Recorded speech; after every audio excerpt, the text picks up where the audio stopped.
इटावा के कथावाचक मामले में लगातार जिस तरीके से अपडेट आ रहा है, इस वक्त की सबसे अहम और बड़ी खबर यह है कि उत्तर प्रदेश के डीजीपी ने साफ तौर पर कह दिया कि जिस तरीके से बवाल हुआ, जिस तरीके से हिंसा फैलाने की कोशिश की गई, उसकी भरपाई इन उपद्रवियों से ही की जाएगी। इसको लेकर के बाकायदा आदेश जारी कर दिए गए हैं और इटावा के पुलिस और प्रशासन के अधिकारियों को भी इसके निर्देश दिए गए हैं। दरअसल कथावाचक प्रकरण जिस तरीके से सियासी उबाल लेता जा रहा है, जिस तरीके से पहले इटावा से निकलकर लखनऊ में अखिलेश यादव ने इसको लेकर प्रेस कॉन्फ्रेंस की, उसके बाद तमाम कथावाचकों के जो बयान सामने आ रहे हैं वो भी अलग अलग तरह से इस पूरे मसले पर अपनी राय दे रहे हैं। लेकिन ये पूरा मसला जातिगत समीकरणों से ऊपर उठ करके अब सियासत के केंद्र बिंदु में आ चुका है। जाति को लेकर के जिस तरीके से सियासी उबाल इस पूरे मसले पर देखने को आया है, वो कहीं ना कहीं राजनीतिक दलों के लिए भी एक मुद्दा बन गया और इस मुद्दे को लेकर चाहे चंद्रशेखर की पार्टी हो, चाहे अखिलेश यादव की समाजवादी पार्टी हो या और भी दल जो हैं वो अपनी अपनी बातों को रख रहे हैं। वहीं साथ ही साथ आपको बता दें कि तमाम जो कथावाचक हैं वो अपनी जाति को लेकर के या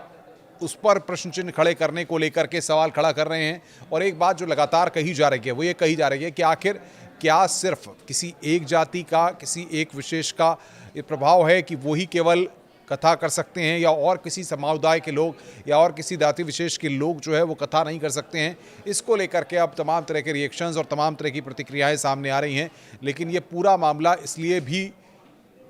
और आगे बढ़ता जा रहा है क्योंकि इस पूरे मामले में एफआईआर दर्ज हो चुकी है और जिस तरीके से इटावा में इस पूरे मामले को लेकर के सड़क पर संघर्ष देखने को मिला, गाड़ी पर पथराव किया गया पुलिस की, उसके बाद से पुलिस पूरी तरह से एक्शन मोड में है। कई लोगों को हिरासत में लिया गया, गिरफ्तार किया गया है और उनसे भी पूछताछ की जा रही है। वहीं इस मामले में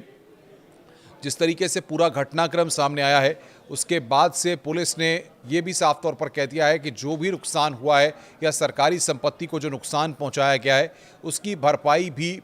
उपद्रवियों के पास से ही की जाएगी। और इसको लेकर के पुलिस ने अधिकारियों को निर्देश जारी किए हैं। दो तीन बातें बड़ी महत्वपूर्ण निकल करके इसमें सामने आई हैं कि कथावाचकों ने जिस तरीके से अलग अलग कथावाचक के जो रिएक्शन सामने आए हैं उसके बाद यहाँ पर ये माना जा रहा है कि जो चोटी काटना था उसको कई लोग अपमान मान रहे हैं। तो ये लोग कह रहे हैं कि जिस तरीके से छेड़छाड़ की गई उसको कई लोग जो है अपने ज़रिए से देख रहे हैं कि महिलाओं के साथ वहाँ पर छेड़छाड़ की गई। लेकिन 21 जून की वो तारीख है जब भगवत कथा की शुरुआत हुई थी